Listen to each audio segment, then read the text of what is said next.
জেক্সপো 2018 ম্যাথমেটিক্সের উপরে আমি এই পার্ট 6 ভিডিওতে 10টি প্রশ্নের সমাধান আলোচনা করব। এর আগে আমি আরও 5টি ভিডিও আপলোড করেছি, যেখানে আমি প্রত্যেকটি পার্টে 10টি করে প্রশ্নের সমাধান আলোচনা করেছিলাম। তো এটি হলো পার্ট 6 ভিডিও। তোমরা প্রথম 5টি পার্টের লিঙ্ক ডেসক্রিপশন বক্সে পেয়ে যাবে, সেখান থেকে তোমরা দেখে নিতে পারো। তো এই পার্টে আমি যে 10টি প্রশ্নের সমাধান আলোচনা করব, সেই 10টি প্রশ্ন থাকবে জ্যামিতির উপরে। এবং জ্যামিতি, হয়তো তোমরা জ্যামিতির প্রশ্নতে ভয় পাও, তো সেই ভয় কাটানোর জন্য তোমাদের একটা উপায় হচ্ছে, জ্যামিতির কোয়েশ্চেন কিন্তু ভয় পেলে হবে না, সেটাকে কিন্তু ফেস করতে হবে। তোমাকে কিন্তু বারবার জ্যামিতিগুলোকে করতে হবে। এবং জ্যামিতির আমি দেখাবো, তোমরা যদি চাও তাহলে অবশ্যই আমি জ্যামিতির উপরে শর্টকাট ট্রিক কীভাবে আমরা অ্যাপ্লাই করে ম্যাথমেটিক্স করতে পারি, সেগুলো আমি এর উপরে একটি ভিডিও বানাবো। তোমরা যদি সেটা চাও অবশ্যই তোমরা কমেন্ট বক্সে কমেন্ট করবে, তাহলে আমি এর উপরে ভিডিও বানাবো। তো এই 10টা আমরা আজকে যে 10টা প্রশ্ন সমাধান করব, সেটা হচ্ছে জ্যামিতির উপরে থাকবে। এবং জ্যামিতির প্রশ্ন সমাধান করতে গেলে তোমাদের সবথেকে যেটা সব গুরুত্বপূর্ণ, সেটা হলো ক্লাস একদম বেসিক লেভেল থেকে, অর্থাৎ ক্লাস 5 লেভেল থেকে ক্লাস 10 লেভেল পর্যন্ত তোমরা যা যা জ্যামিতির ব্যাপারে পড়ে এসছো, তোমাদের বইতে যা যা ছিল সবগুলো কিন্তু তোমাদের জেনে রাখা উচিত। অর্থাৎ ছোট থেকে ছোট ব্যাপার তোমাদের জানা উচিত। এবং যতগুলো উপপাদ্যের যে লাইন, উপপাদ্যের যে স্টেটমেন্টগুলো, সেই স্টেটমেন্টগুলো বা উপপাদ্যের যে লাইনগুলো, সেগুলো তোমাদের কিন্তু মনে রাখতে হবে। যেমন ধরে নেওয়া যাক যে একটি সামান্তরিক এবং একটি ত্রিভুজ যদি একই ভূমির ওপর থাকে এবং একই সমান্তরাল যুগলের মধ্যে থাকে, তাহলে তাদের ক্ষেত্রফলের মধ্যে কি সম্পর্ক হবে? ত্রিভুজের ক্ষেত্রফলটা সামান্তরিকের ক্ষেত্রফলের অর্ধেক হবে। এটি একটি উপপাদ্যের লাইন।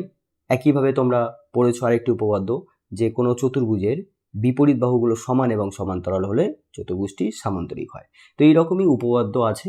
প্রত্যেকটি উপপাদ্যের স্টেটমেন্ট কিন্তু তোমাদের পড়ে রাখতে হবে। এগুলো যদি তোমার জানা থাকে, তাহলে কিন্তু অঙ্কগুলোকে তুমি খুব সহজে, অনেক ক্যালকুলেশন না করেই তুমি অনেক অঙ্ক করে দিতে পারো। তো এইগুলো ছিল ছোট ছোট টিপস, যেগুলো তোমাকে কিন্তু ফলো করতে হবে। জ্যামিতি, প্রথম কথা, ভয় পেলে হবে না। জ্যামিতিতে তোমাকে তুমি যদি ভয় পাও, তাহলে কিন্তু জেক্সপোতে ম্যাথমেটিক্সের উপর ভালো মার্কস তুলতে পারবে না।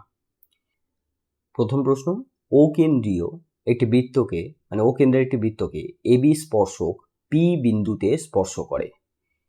যদি বৃত্তটির ব্যাসার্ধ 5 centimetre, OB equals to 10 centimetre এবং ওবি ইকুয়ালস টু এবি হয়, তাহলে এপি হবে। তো জ্যামিতির কোয়েশ্চেন সমাধান করতে গেলে আর একটা বিষয় তোমাদের মনে রাখতে হবে, জ্যামিতিতে যে যে কথা এখানে বলা হয়েছে, কোয়েশ্চেনে যে যে কথা বলা হয়েছে, সেই কথা অনুযায়ী তোমাদের কিন্তু একটি ছবি আঁকতে হবে। অনেক সময় দেখা যাবে আমরা যে অঙ্কটি দেওয়া থাকবে, সেই অঙ্কটি সমাধান না করেই তার ছবি দেখেই আমি উত্তর কিন্তু গেস করতে পারি যে কোন উত্তরটা হতে পারে। তো সুতরাং ছবিটা কিন্তু খুব পরিষ্কার করে আঁকার চেষ্টা করবে, যতটা সম্ভব সঠিকভাবে আঁকার চেষ্টা করবে। ও কেন্দ্রের একটি বৃত্তকে এবি স্পর্শক পি বিন্দুতে স্পর্শ করা। তাহলে এবি হচ্ছে একটা স্পর্শক, কার? ও কেন্দ্রবৃত্তের একটা স্পর্শক, যে স্পর্শকটা বৃত্তকে পি বিন্দুতে স্পর্শ করে। তাহলে এক্ষেত্রে আমি একটি বৃত্ত আঁকবো। আমি একটি বৃত্ত আঁকলাম। এবার আমি কি করব? একটি স্পর্শক অঙ্কন করলাম। এই স্পর্শকটা হচ্ছে এবি। এবং এরপর আমাদের আরো একটু পড়ে নিতে হবে।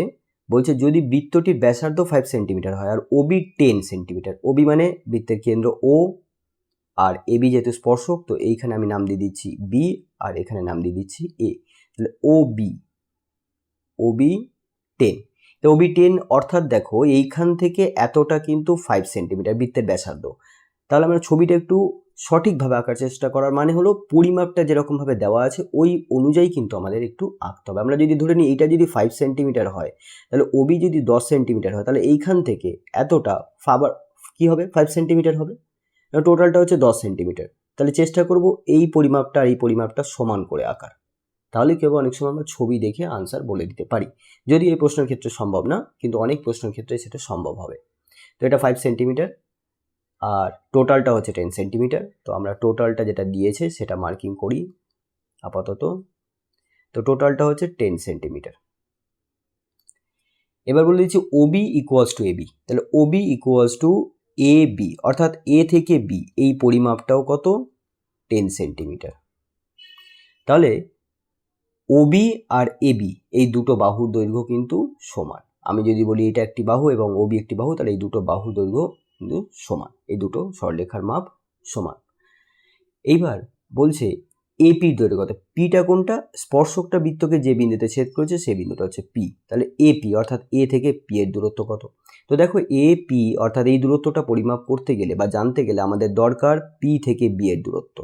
এই দূরত্বটা যদি আমাদের বেরিয়ে যায় তাহলে এবি তো 10 সেন্টিমিটার, তাহলে যদি পিবির পরিমাপ জানা থাকে তাহলে পিবির পরিমাপটা 10 সেন্টিমিটার থেকে মাইনাস করে দিলেই আমরা পেয়ে যাব এপি। এবার পিবি কি করে পাবো? দেখো ও বিন্দু থেকে পি বিন্দু পর্যন্ত আমরা যুক্ত করব একটি রেখা দিয়ে।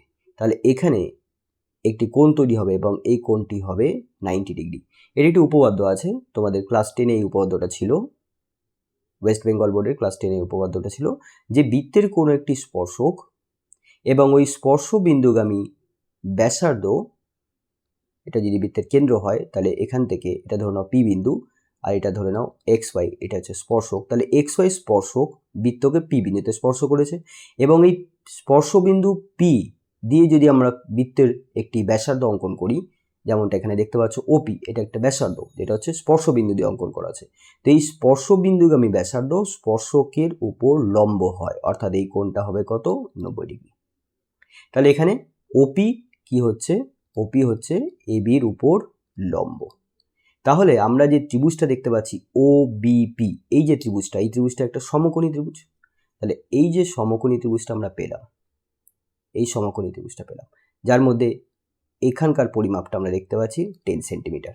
আর ও থেকে পি এটা তো ব্যাসার্ধ, তাহলে এটা 5 সেন্টিমিটার হবে, তাহলে এখানে 5 সেন্টিমিটার।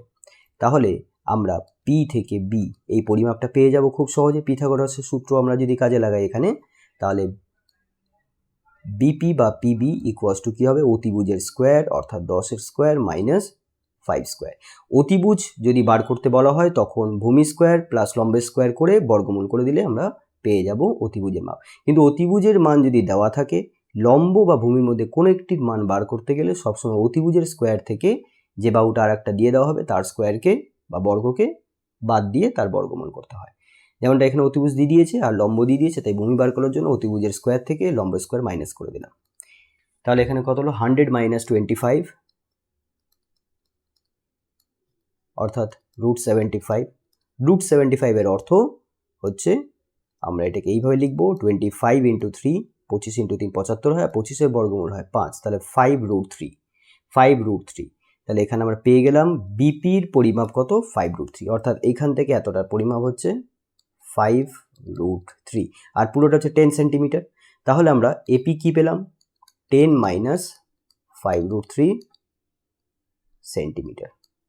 তাহলে এখানে কারেক্ট আনসারটা হবে সি, অপশন সি, অর্থাৎ 10 মাইনাস 5√3 সেন্টিমিটার।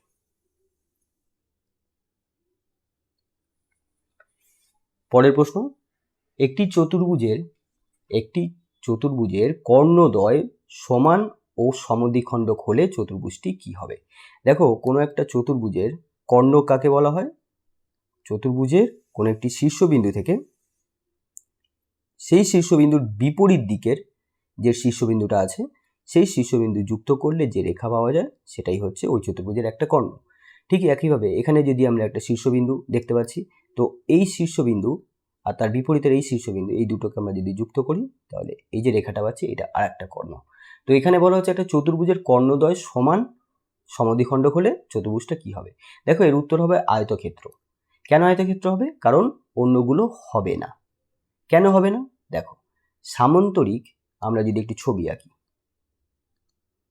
সামন্তরিকের ক্ষেত্রে কি হয়? সামন্তরিকের ক্ষেত্রে দুটো কর্ণের দৈর্ঘ্য সমান হয় না, অসমান হয়। তাহলে এখানে তো বলা হয়েছে কর্ণদ্বয় সমান, তাহলে সামন্তরিকের দুটো কর্ণ সমান হচ্ছে না, তাহলে এই অপশানটা ক্যান্সেল হয়ে যাচ্ছে। রম্বসের ক্ষেত্রেও তাই। রম্বস অর্থাৎ যে চতুর্ভুজের বিপরীত বাহু, মানে প্রত্যেকটা বাহু সমান এবং বিপরীত কোণগুলো সমান, তাকে আমরা বলি রম্বস। এবং এই রম্বসের ক্ষেত্রে আমরা দেখি দুটো কর্ণের দৈর্ঘ্য আলাদা হয়, অর্থাৎ রম্বসের ক্ষেত্রেও দুটো কর্ণও সমান হয় না, তাই রম্বসও বাদ হয়ে গেল। আয়তক্ষেত্রের ক্ষেত্রে কি হয়?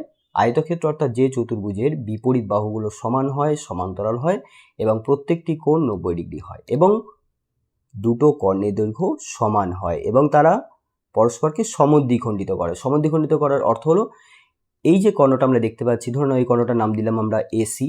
তো এসি কর্ণটা বিডি কর্ণকে সমান দুটো ভাগে ভাগ করে, অর্থাৎ এই বাহুটা এই অংশটার সাথে এই অংশটা সমান হবে।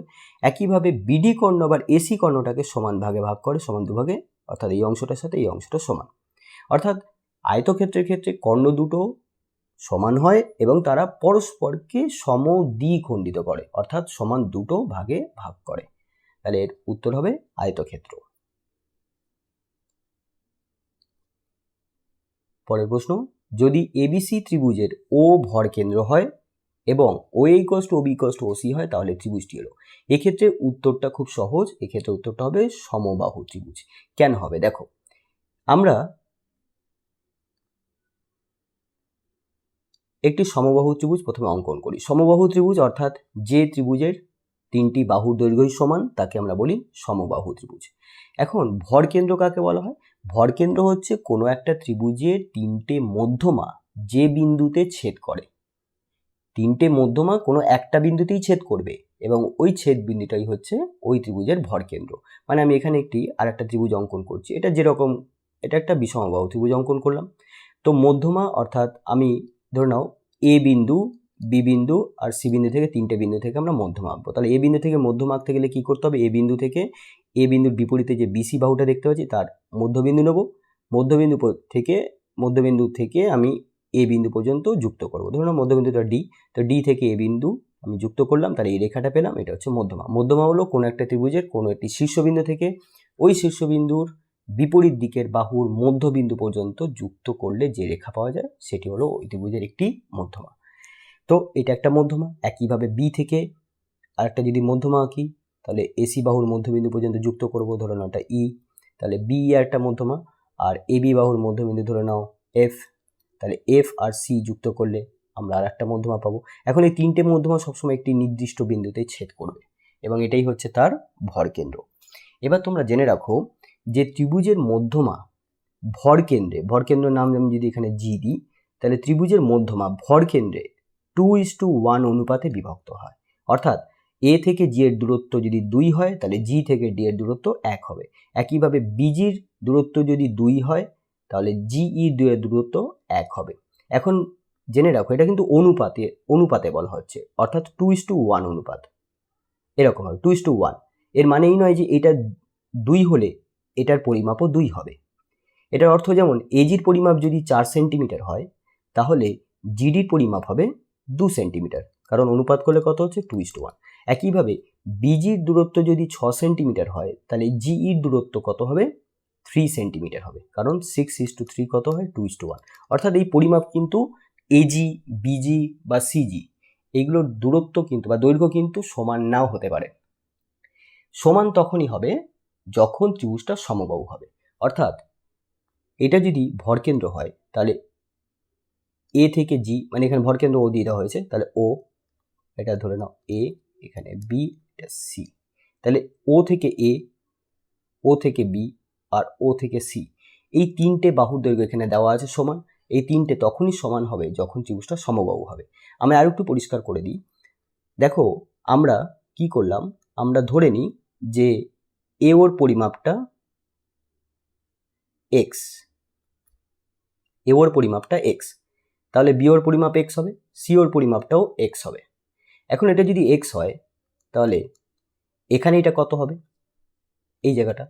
তাহলে আমরা জানি বিও = এখানে একটা নাম দিয়ে দাও, ধরে নাও ওটা ডি, এটা ই আর এখানে এফ।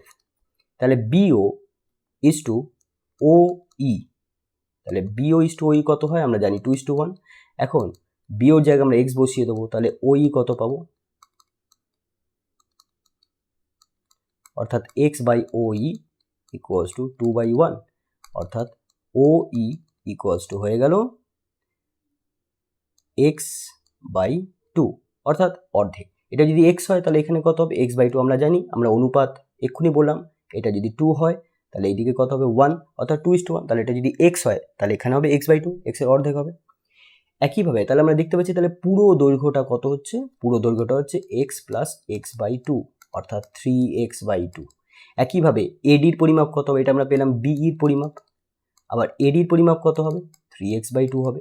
আর একইভাবে সিএফ এর পরিমাপ কত হবে? 3x/2 হবে। তাহলে দেখতে পাচ্ছি তিনটে মধ্যমার দৈর্ঘ্য সমান। আর তোমরা জেনে রাখবে, তিনটে মধ্যমার দৈর্ঘ্য যদি সমান হয় তাহলে ত্রিভুজটা হবে সমবাহু ত্রিভুজ। কোনো ত্রিভুজের তিনটি মধ্যমার দৈর্ঘ্য সমান হলে ত্রিভুজটা সমবাহু ত্রিভুজ। কোনো ত্রিভুজের দুটো মধ্যমার দৈর্ঘ্য সমান হলে ত্রিভুজটা সমদ্বিবাহু ত্রিভুজ। তাহলে এই প্রশ্নের উত্তর সি, অর্থাৎ সমবাহু। পরের প্রশ্ন, এবিসিডি চতুর্ভুজের বাহু এবং কর্ণের সমন্বয় সম্পর্কিত নিম্নলিখিত কোনটি সত্য? এখানে দেখো, এবিসিডি একটা চতুর্ভুজ আছে, আর এখানে বলছে তাদের বাহুর দৈর্ঘ্যের সাথে কর্ণের দৈর্ঘ্যের কি সম্পর্ক। তাহলে একটা ছবি আঁকি। আমরা যে কোনো একটি চতুর্ভুজ অঙ্কন করলাম। যখন চতুর্ভুজ বলেছে তখন তোমরা কিন্তু আয়তক্ষেত্র, বর্গক্ষেত্র, রম্বস বা আমরা যে সমস্ত চতুর্ভুজের যে নাম জানি, আয়তক্ষেত্র, রম্বস, ট্রাপিজাম, তো এই ধরনের চতুর্ভুজ কিন্তু আমরা আঁকবো না। আমরা একটি বিষমবাহু চতুর্ভুজ আঁকবো, মানে অর্থাৎ চারটে বাহু দৈর্ঘ্য অসমান, এরকম একটি চতুর্ভুজ অঙ্কন করব। এবার এই চতুর্ভুজের চারটে বাহুর পরিমাপ কি কি হবে? AB, BC, CD, DA. তো এই চারটে বাহু এখানে আমরা দেখতে পাচ্ছি, এখানে দেখো চারটে অপশনে সেটাই আমরা দেখতে পাচ্ছি, এবি, বিসি, সিডি, ডি এরকম আছে। আর দেওয়া আছে এসি, বিডি। তাহলে এসি তাহলে দেখো আমরা যদি যুক্ত করি এর সি, তাহলে পাবো এসি এটা একটা কর্ণ, আর বিডি একটা কর্ণ। এবার তোমাদের একটি জ্যামিতিক তথ্য জানতে হবে, সেটা হচ্ছে, সেটা তোমাদের জেনে রাখতে হবে, সেটা এরকম, চতুর্ভুজের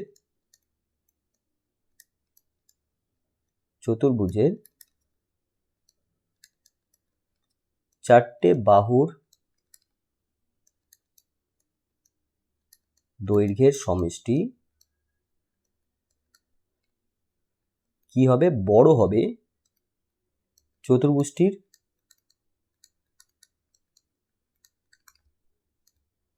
দুটি কর্ণের সমষ্টি। একটা চতুর্ভুজের দুটোই কর্ণ সম্ভব। তো কোনো একটা চতুর্ভুজ আমরা তখনই অঙ্কন করতে পারবো যখন সেই চতুর্ভুজটার চারটে বাহুর দৈর্ঘ্যের সমষ্টি ওই চতুর্ভুজটার কর্ণের দৈর্ঘ্যের সমষ্টি, মানে যে দুটো কর্ণ আছে সেই দুটো কর্ণের দৈর্ঘ্যের সমষ্টির থেকে বড় হয়। যেমন আমি যদি উদাহরণ নিই, একটা চতুর্ভুজ আছে যার চারটে বাহু দৈর্ঘ্য 5 সেন্টিমিটার, 6 সেন্টিমিটার, 7 সেন্টিমিটার এবং ধরে নাও 3 সেন্টিমিটার। তাহলে এই চারটে বাহুকে আমরা যদি যোগ করি তাহলে আমরা কি পাচ্ছি? তাহলে 6, 7 আর 3 10, 10 আর এখানে 11, অর্থাৎ 21 সেন্টিমিটার। এই 21 সেন্টিমিটার এই চতুর্ভুজটার, যে চতুর্ভুজের 5, 6, 7, 3 চারটে বাহু দৈর্ঘ্য আছে, সেই চতুর্ভুজটা দুটো কর্ণের দৈর্ঘ্যের সমষ্টির থেকে বড় হতে হবে। এবার আমি যদি ধরে নিই দুটো কর্ণের দৈর্ঘ্য একটা হচ্ছে 10 সেন্টিমিটার আর একটা হচ্ছে 15 সেন্টিমিটার, তাহলে দুটোকে যোগ করলে আমরা কত পাচ্ছি? 25। তাহলে কর্ণের দৈর্ঘ্য আমরা দেখতে পাচ্ছি 25 সেন্টিমিটার দৈর্ঘ্যের সমষ্টি, আর চারটে বাহুর দৈর্ঘ্যের সমষ্টি পাচ্ছি 21 সেন্টিমিটার। তাহলে আমরা যদি বলি যে 5, 6, 7, 3 এই বাহু বিশিষ্ট চতুর্ভুজটা কি আঁকা সম্ভব, বা এটার কোনো কি অস্তিত্ব আছে যার কর্ণের দৈর্ঘ্য 10 সেন্টিমিটার এবং 15 সেন্টিমিটার, তাহলে বলবো না, এটা সম্ভবই না। চতুর্ভুজটার বাহুর দৈর্ঘ্য 5, 6, 7, 3 এবং কর্ণের দৈর্ঘ্য 10 সেন্টিমিটার, 15 সেন্টিমিটার, এটা কখনোই চতুর্ভুজ হবে না, এটা কখনো আঁকা সম্ভব না। চতুর্ভুজ তখনই সম্ভব হবে যখন তার চারটে বাহুর দৈর্ঘ্যের সমষ্টি ওই চতুর্ভুজটার দুটো কর্ণের দৈর্ঘ্যের সমষ্টির থেকে বড় হবে। তাহলে এখানে আমরা উত্তর দেখতে পাচ্ছি সি অপশনটা কারেক্ট হবে। এটা আমি প্রমাণও করে দিতে পারি, যদি তোমরা চাও অবশ্যই আমি প্রমাণ করে দেবো, তবে আমি এক্সপেক্ট করছি তোমরা নিজেরা এটা প্রমাণ করার চেষ্টা করো, এবং যারা প্রমাণ করতে পারবে তারা অবশ্যই আমাকে কমেন্ট বক্সে লিখবে, এবং যদি তোমাদের কোনো ডাউট থাকে তাহলে সেই ডাউটটাও আমাকে কমেন্ট বক্সে জিজ্ঞাসা করবে।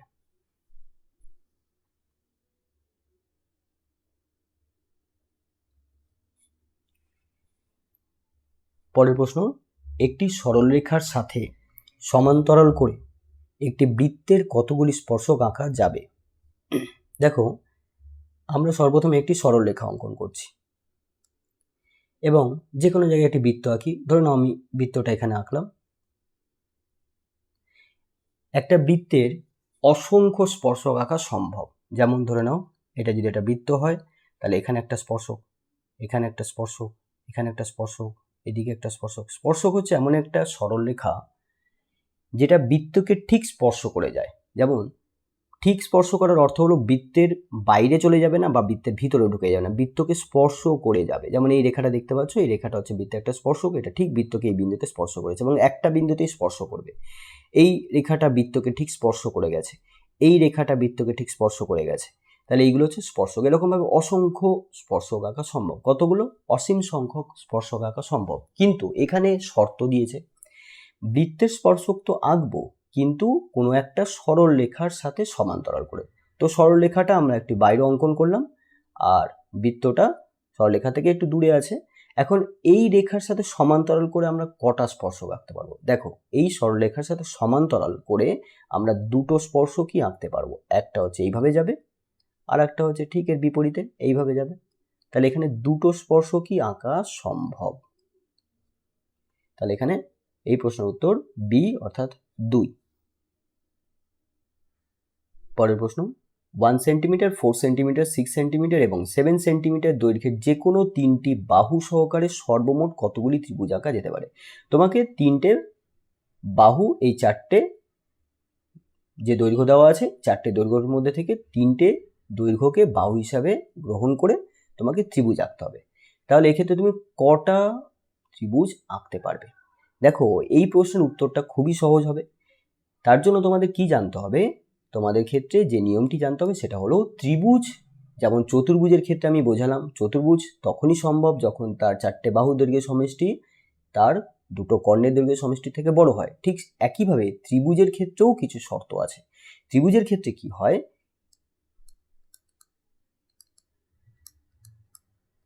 ত্রিভুজের ক্ষেত্রে কি হয়, যে কোনো দুটি বাহুর দৈর্ঘ্যের সমষ্টি সেটা বড় হবে অবশিষ্ট বা তৃতীয় বাহুর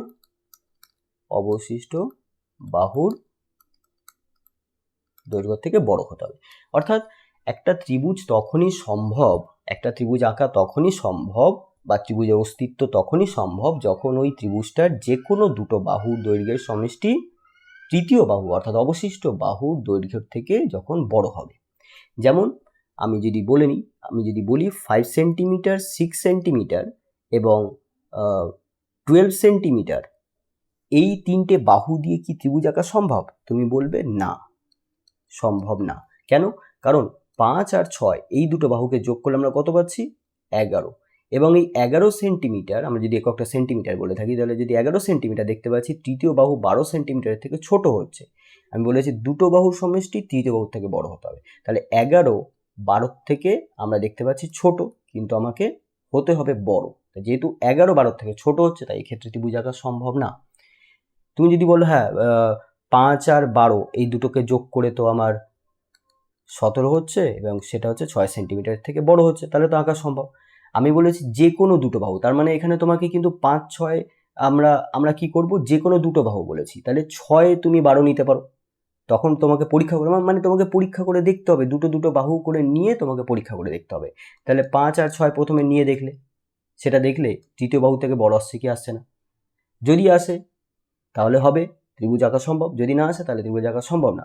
যদিও অন্য ক্ষেত্রে, যেমন এখানে দেখতে পাচ্ছি 5 আর 12কে যোগ করে, অর্থাৎ এই দুটো বাহুকে যোগ করে আমরা যেটা পাচ্ছি সেটা হচ্ছে 17 পাচ্ছি, যেটা 6-এর থেকে বড়।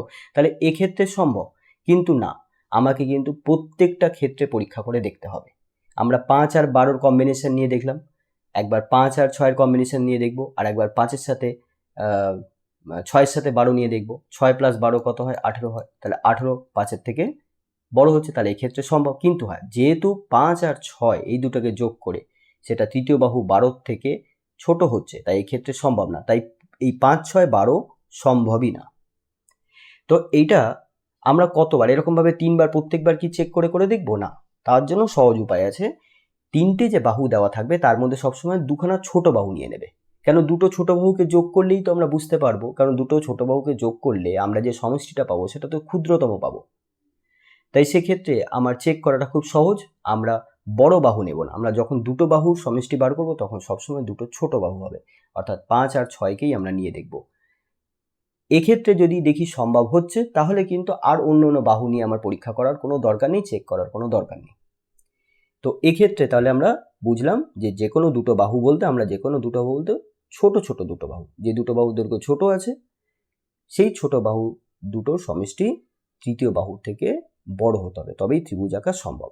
তাহলে যেমন সম্ভব হচ্ছে 2, 3 আর 2, 2, 3 আর ধরে নাও 4, 2, 3, 4। এক্ষেত্রে আমরা ত্রিভুজ আঁকতে পারবো, কারণ 2 আর 3 যোগ করলে কত হচ্ছে? 5 হচ্ছে, যেটা 4-এর থেকে কি হচ্ছে? বড় হচ্ছে। হ্যাঁ, তবে এইটা কখনো সম্ভব না। যেমন ধরে নাও 4, 5 আর 9, এটা সম্ভব না। তার কারণ 4 আর 5 যোগ করলে 9 আসছে, যেটা তৃতীয় বাহুর সাথে সমান হচ্ছে। সমান হলেও হবে না, বেশি থাকতে হবে। দুটো বাহুর সমষ্টি সবসময় তৃতীয় বাহুর থেকে বড় হতে হবে, তবেই সম্ভব।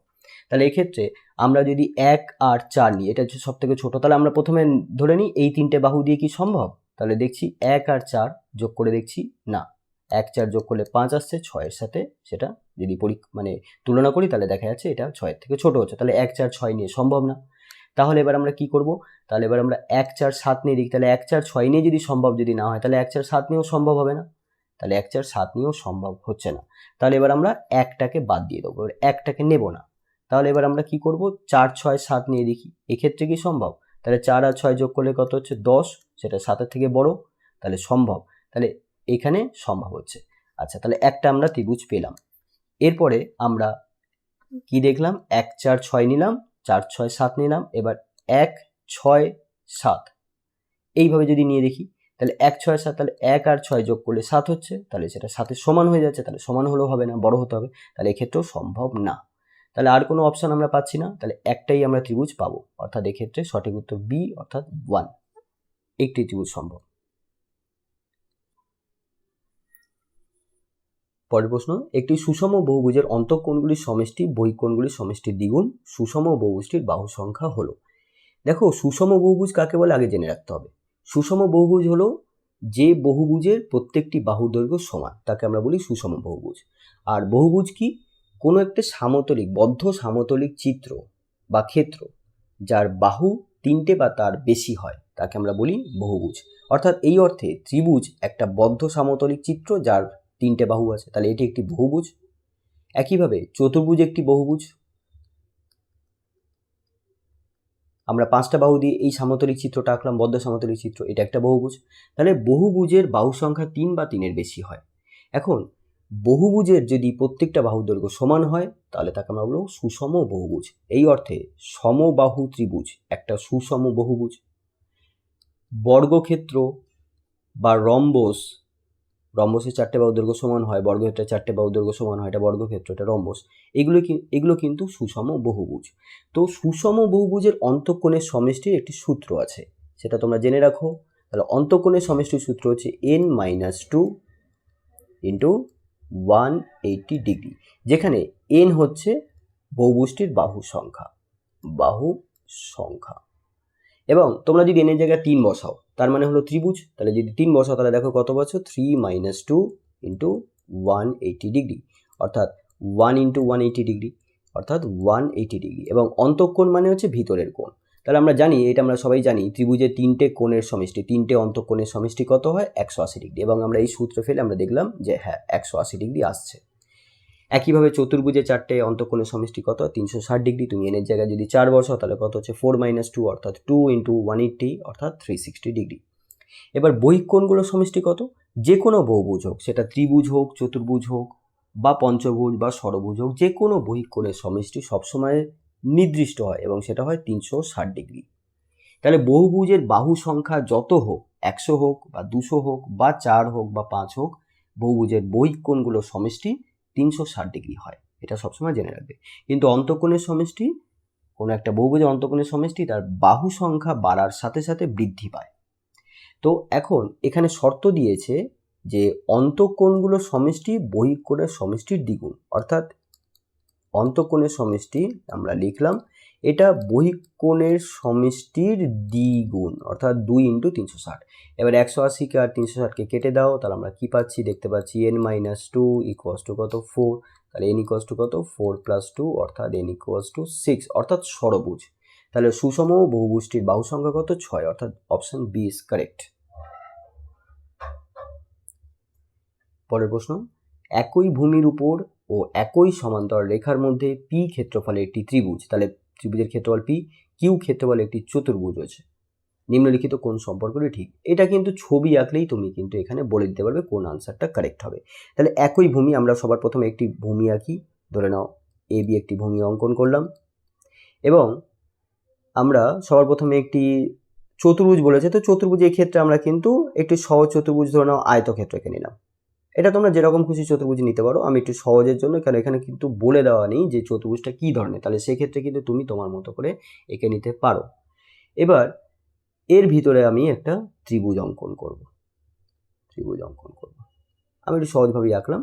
দেখো এই যে ত্রিভুজ ABC আর চতুর্ভুজ ABEF, এই চতুর্ভুজ আর এই ত্রিভুজ একই ভূমির উপর আছে, অর্থাৎ এবির উপর আছে, এবং একই সমান্তরাল যুগল, অর্থাৎ দেখো এখানে এবি বাহুর সাথে FE এই বাহুটা কিন্তু সমান্তরাল। তাহলে আমরা বলতে পারি এই ত্রিভুজটা আর এই চতুর্ভুজটা একই ভূমির উপর আছে আর একই সমান্তরাল যুগলের মধ্যে আছে। তাহলে সেক্ষেত্রে ত্রিভুজের ক্ষেত্রফল যেহেতু পি আর চতুর্ভুজটার ক্ষেত্রফল যেহেতু কিউ, তাহলে দেখেই বোঝা যাচ্ছে যে পি এর ক্ষেত্রফলটা কিউ এর থেকে ছোট হবে। কারেক্ট আনসার হচ্ছে ডি। এক্ষেত্রে তোমাদের আমি একটু জানিয়ে রাখি, পি এর ক্ষেত্রফলটা কিউ এর ক্ষেত্রফলের অর্ধেক হয়। এটা কিন্তু একটি উপপাদ্যর সাহায্যে আমরা প্রমাণ করতে পারি, ঠিক আছে? এটি একটি উপপাদ্যের সাহায্যে আমরা প্রমাণ করতে পারি। তো এটা P equals to Q by 2, অর্থাৎ ত্রিভুজের ক্ষেত্রফল কি হয়? চতুর্ভুজের ক্ষেত্রফলের অর্ধেক। পরের প্রশ্ন, নিম্নের চিত্রে ABCD এবং ABCF দুটি সামান্তরিক, নিম্নলিখিত সম্পর্কগুলির মধ্যে কোনটি ঠিক? তাহলে দেখো এখানে ABCD একটা সামান্তরিক বলে দিয়েছে, তাহলে ABCD অর্থাৎ এই সামান্তরিকটা, আর বলেছে EBCF অর্থাৎ এই সামান্তরিকটা। এর মধ্যে চারটে এখানে অপশন দিয়েছে, কোনটা ঠিক হবে? দেখো ইডি অর্থাৎ এই ছোট্ট বাহুটা সাথে বিসি সমান, তাহলে এটা কি কখনো সম্ভব? না, সম্ভব না। ছবি দেখে বুঝতে পারছি এটা সম্ভব না। AB equals to B, AB আর বিই এই দুটো, না এই দুটো সমান না। কেন সমান না? কারণ দেখো আমরা জানি একটা সামান্তরিকের বিপরীত বাহু দুটো সমান হয়। তাহলে আমরা দেখতে পাচ্ছি যে এবি এই বাহুটার সাথে তার বিপরীতে যে বাহুটা আছে সিডি, এই বাহুটা সমান হবে, অর্থাৎ এবির সাথে সিডি সমান হবে, এবির সাথে বিই সমান হবে না। এটা প্রমাণ করা সম্ভব না, কারণ এখানে অন্য কোনো শর্ত দেয়নি যে এবি ইকুয়ালস টু বি তুমি প্রমাণ করতে পারবে, তাই ক্ষেত্রে এই অপশানটাও হচ্ছে না। ত্রিভুজ ABE অর্থাৎ এই ত্রিভুজটা, আর ত্রিভুজ CDF এই ত্রিভুজটা, এই দুটো ত্রিভুজ সর্বসম হওয়ার অর্থ হলো তাদের ক্ষেত্রফলও সমান হয়। দেখে বোঝা যাচ্ছে এটাই হওয়া সম্ভব। আমি আর একটা অপশান দেখে নিই, ডি অপশানটা, ত্রিভুজ ABC সর্বসম ত্রিভুজ CDF। দেখো ABC, হ্যাঁ এই অপশানটাও হবে না। কেন হবে না? তার কারণ ABC কোনো ত্রিভুজই তৈরি করছে না।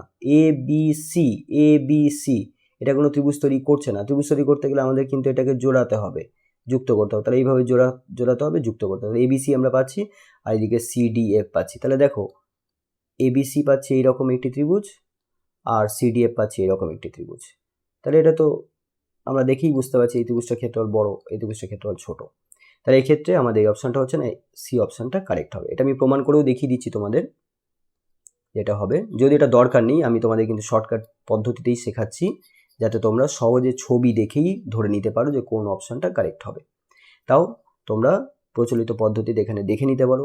দেখো দুটো ত্রিভুজকে সর্বসম প্রমাণ করতে গেলে আমাদের দুটো ত্রিভুজ থেকে কি দেখাতে হবে? হয় দুটো ত্রিভুজের তিনটে বাহু সমান, অর্থাৎ সাইড সমান, অথবা সাইড অ্যাঙ্গেল সাইড, অর্থাৎ দুটো ত্রিভুজের দুটো বাহু এবং একটি কোণ সমান, অথবা দুটো কোণ এবং একটি বাহু অর্থাৎ সাইড সমান। যদি এই তিনটে শর্তের মধ্যে কোনো একটা শর্ত দুটো ত্রিভুজ অনুসরণ করে বা তার মধ্যে যদি সিদ্ধ হয়, তবে আমরা বলবো ত্রিভুজ দুটো সর্বসম।